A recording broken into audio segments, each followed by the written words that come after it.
amahoro amahoro ejo hahise muribuka yuko twari dufite indongozi iryoshe cyane yiyindwi muri rwa rukurikirane rwa ya ndongozi yacu nshasha ya kino gihengo ca kane indongozi aho tuko turi igitabo ca Ezira na Nehemiya. Twarabonye ko umutwe uvuga ngo gutanga insiguro ya kahise Zerubabeli nande na Ezira. Ijambo ryo gufata ku mutwe riboneka muri Ezira rimwe umurongo wa kabiri. Aha twarahabonye aho twabonye yuko Imana yatoranije umusabyi wayo Kuro atari umwisirayeli kugira ngo uwo ashitse ubugombe bw'Imana bujanyiranye no kongera kandi gusanasana Yerusalemu. Hari habaye imisaka igihe umwami Nebukadinezari yamaze kuhatera nko tubona mu gitabo cya Daniyeli akahasiga ari umusaka agatwara abantu ari nyagano. Rero uno munsi kuwa mbere dufite ikigwa ciza kivuga ngo umuzo wa mbere w'inyambukira. Inyambukira ni iki? Turazi yuko mu majambo magufi inyambukira ni abantu babayeho mu gihugu baba mu gihugu atari icyabo ari nk'impunzi. Inyambukira umuntu aba ahantu atari uwo cyangwa atari wabo. Umuzi wa mbere w'inyambukira rero makino cigwa bagomba kutubwira ingene abisirayeli bari baratataniye hirya igihe umukozi w'Imana Kuro amaze gutanga itegeko ry'uko bagaruka kandi kubaka no gusanasana ndetse akemerera abanyagihugu bo mu bwami bwiwe bwose bw'abaperesi yuko batanga ingemu bahaye Ezira bahaye abisirayeli kugira ngo batware baje kubaka ingoro y'Imana yabo hehe Yerusalemu. Rero ibi byatanguye gukogwa bigoranye bitoroshe hari mu gihe cy'imyaka inyuma y'imyaka 70 bari bamaze kwirukanwa iwabo. Aha rero tubona ko ibi byo kubaka byasohoye kuva mu mwaka wa 606 kugeza mu mwaka wa 605 imbere ya Yesu. Hanyuma kandi turabona ko dufatiye kuri Daniyeli turabona ko izi zabaye nka tentative amagerageza yo gusubira kandi gutanga itegeko. Tuzobibona mu bino vyigwa ingene itegeko ryagiye kuja mu ngiro hari ku mwami Artazerusi mu mwaka wa 457 niho ryagiye mu ngiro mu buryo buboneka. Ariko no ngaha ku mwami Kuro no kuvuga ngo abantu baragiye bashikiye Yerusalemu, abandi benshi baratinye banka kuja Yerusalemu. Hari amajambo y'umwarisinga ngomba kwifashisha aravuga ngo muri Daniyeli 9 Daniyeli yari ahagaritse umutima kubera iyo myaka 70 yari igiye gushika kandi atahinduka riboneka, kandi ingoma y'ubwami bushasha bw'Abamedi n'Abaperesi yari igiye kwimikwa. Nuko atakambira Uhoraho asaba yinginga Uhoraho kubwo impuhwe no gusohoza kw'amasezerano yayo. Muri ico gihe nyene Imana yamenyeshe Daniyeli yuko igenzura ibintu byose kandi ifise umugambi wo muri kazoza. Hazoza umucunguzi azopfira abantu kugira ngo akureho igihano c'ivyaha vyabo, azane ubugororotsi kandi ashitse uburyo bwo gutanga ibimazi. Yesu ashimwe. Uyu mucunguzi yari inde? Kristo. Yari Yesu Kristo. Nukuvuga ngo Imana yari kiremesha umutima wande, umutima wa Daniyeli.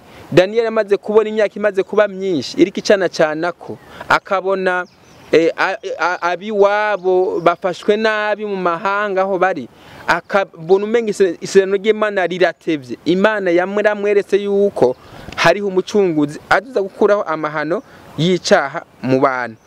Rero Daniyeli yabwiwe ngo ntuhagarike umutima, humura, igihe umucunguzi nyakuri ari we Yesu azohishurirwa nawe nzokurungikira umucunguzi. Imana ihabwa icubahiro.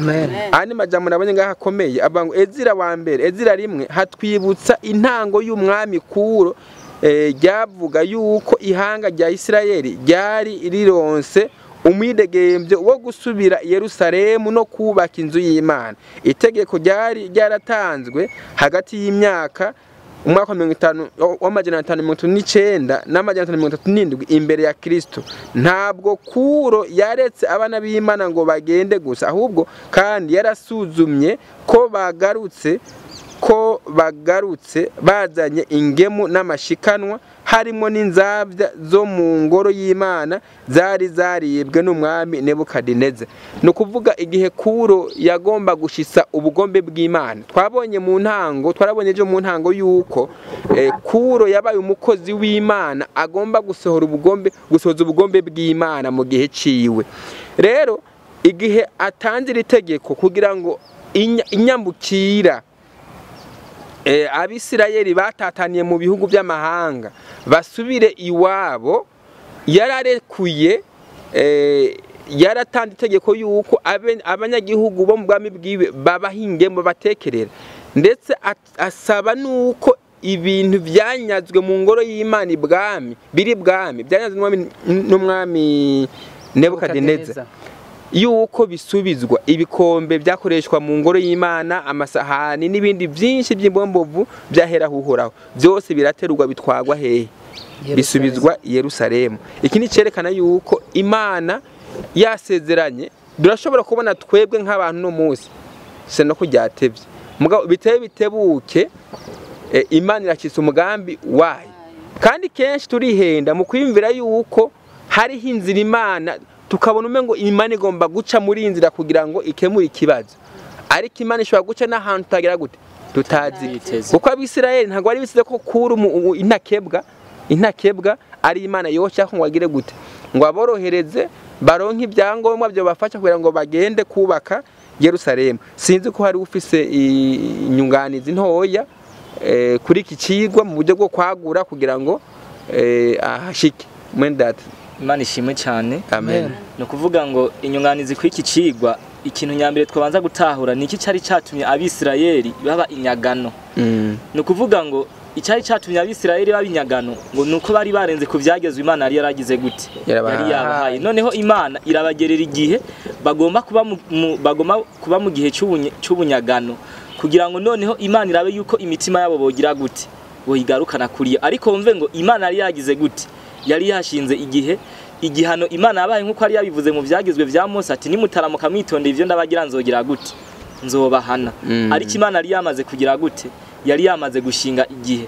Noneho ico gihe nkuko twamaze kubibona ngo Daniel igihe yaja guserangura, no kuvuga ngo akabona mu musavyi w'Imana Yeremiya akabona igihe bashingiwe. No kuvuga ngo amaze kubona n'ubundi ngo wumve ngo yarababajwe, amaze kuraba mu Bisirayeli bagenziwe ngo ntahinduka agira gute, yabona ntahinduka abona noneho ngo umutima we ukababara akabona ati kumbure ucagiye cy'ikinyago cogira gute kizohavana congerekana. Ariko mwumve ngo ici Imana isezeranye iragira gute, nabi Imana yari yavuze ko ari imyaka 70. Nuvuga ngo nubwo Abisirayeli batari bwahinduke gose, Imana aravuze ati ntaco muragenda kugira gute, muragenda kubaka hehe? Yerusalemu. Mwumve ngo Imana iza gukoresha koro nk'igikoresho kugira ngo ishitse ivyo yagize gute, ivyo yavuze. No kuvuga ngo rero icigwa twokura ngaha ni iki catumye Abisirayeli bagira gute, batwagwa nk'inyagano. Kandi ikindi twahakura ni iki gikoresho Imana yakoresheje Kuro Abisirayeli batari bagize gute. Ariko mwumve ngo kandi Imana iciye muri Yesaya bugi yari yaravuze yuko Kuro bazogira gute. Ikibazo cyahabaye nuko bari barirengagije kwiga ivyanditswe vy'iki by'Imana. Imana idufashe rero kugira ngo tutirengagiza kwiga ivyanditswe, kuburyo ibihe dushikamwo tubishikemwe twagize gute, twabisobanukiwe, ntituze kwihebura, tubone ati bwa bundi ibi ni vyahanuwe bigize gute, ivyahanuwe bishitse. Kuri ico uvuze umwanditsi ngaha hari amajambo yavuze akomeye, yavuze ati ikibazo gihambaye cyane ku rupapuro wa 5, ikibazo gihambaye cyane kurusha ntabwo kizanana hanze, ahubwo kiva ku gutakaza ubwizigirwa ku Mana bikogwa n'abantu bataba bagikurikiza ubugombe bwande Imana.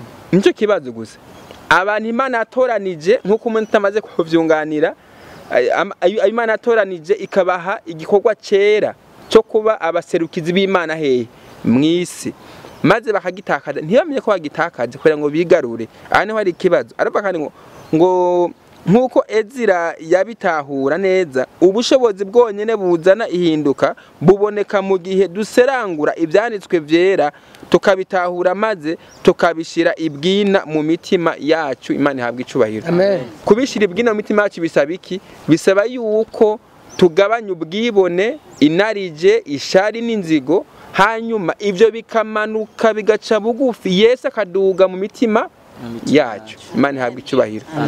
Icigwa cy'uno munsi kirangiriye hano. Reka dusenga Imana mu guheraheza. Hariho inyunganizi ikibazo? Ego izina ry'Imana rihabwa icubahiro. Amen. Muri iyi si duca mu bintu vyinshi. Ego. Turaca mu vyiza, turaca mu bibi. Ariko nagira mumfashe ngaho kuko ni ibibazo twama twahuye kenshi. Na cane cane nk'iyo babonye umwizera kugira ngo bareme mu mutima akagutumbera akakubaza ati none jewe ko namashikirwa ibi nibi unye bikangora none jewe nomenya gute ko nishuwe canke none haraho ncika n'intege je basinze upfuma mpeba none nk'uwo muntu uwo muremesha gute canke uwo mwishura gute? Murakoze. Ego. Mbo ndashaka kwishura mushiki wacu. Ikibazo ciwe ndumva ashaka kugisanisha n'ibi by'Abisirayeli kuko nabo barishuwe biciye muri kuro. Abiki gihe nabo hari gihe bagira ibibazo ntibabone inyishu uburyo yaje. Twibukanye yuko Bibiri twereka yuko Imana irishura abantu mugose iminsi yose ibishura nkuko bipfuza. Hari gihe umuntu aba yipfuza ibintu nuko yo vyoza mu abona n'inzira we abona ibyocamo ugasanga ari ipfuza ko vyogenda ariko Imana ibibona ukundi. Rero burya hari gihe kenshi bagiye abantu babishuwe mugo kubera inyinshi itaje nkuko bashaka ntibemere ko bishuwe. Icyo dukomba gukora ni iki? Icyambere no kwiga cyane iby'Imana tukamenya uburyo Imana ikora kuko si iminsi yose ikora nkuko twipfuza. Kabiri, igihe utarabona ugutabagwa guhuye n'ikibazo ufise ntiwibaze ngo Imana yaretse kukwishura cyangwa indi kwitayeho, irashobora kukurekera nk'ivyo bibazo kugira ngo igushikana handi hantu heza izi kwishura igihe gikuye gushitse. Igihambaye no kwihangana hanyuma tugakomeza kwizigira Imana yuko itwishura naho bitoza nkuko twipfuza. Murakoze. Amen. Ijambo rimwe no kuyizera ko umwanya n'umwanya ushobora kwishura uyisavye uyizeye kushobora kukwishura. Niko na Kristo yabivuze ngo ibyo muzosaba byose mwizeye mumenye ko mugize gute mubihawe muzobironka. Ibyo biradufasha mu kwaguka mu mutwe cyane turavye n'abaherezi bakuru igihe cya Yesu abafarisa bari batunganije inkumi Yesu azovukiramo. Mugabo Imana yaciye ku muntu akiriritse abayabaye yitwa Mariya batari biteze bica bituma babona ko ngo babasuzuguritse. Akenshi rusabye Imana ni nk'umusore yosaba Imana ngo imuhe umugeni hariho yamaze kwituraniriza ngo Mana ngo ndagusabye umugeni ngo mugabo ngo umujya uwo ntasabye Imana yizeye yarabihejeje yarabyikoreye. Tugomba no gusaba Imana dufise ukwizera ko ukwizera ni kwemera ikintu utarakibona ukemera ko ari ukuri nkuko biri mu gitabo cya Abaheburayo 11. Murakoze, Imana ibahezagire. Hanyuma tukomeze kugira umwete wo kwiga mu gimo no kubwenge no kubwije ku munsi kugira ngo tugire ubwenge bwo gutahura ubugombe bw'Imana mu izina rya Yesu. Amen. Reka dusenye Imana. Amen. Turagushimiye umwami wacu, umwami w'isi yose, izina ryawe rihabwa icubahiro. Amen. Turagushimiye ku nyigisho nziza nk'iyo duhaye. Turakwinginze nguze udusobanurire kandi uduhe kugendera mu bugombe bwawe no gushisa icyo wifuza ko dushisa hano kwisi. Tubisabye mu izina rya Yesu. Amen.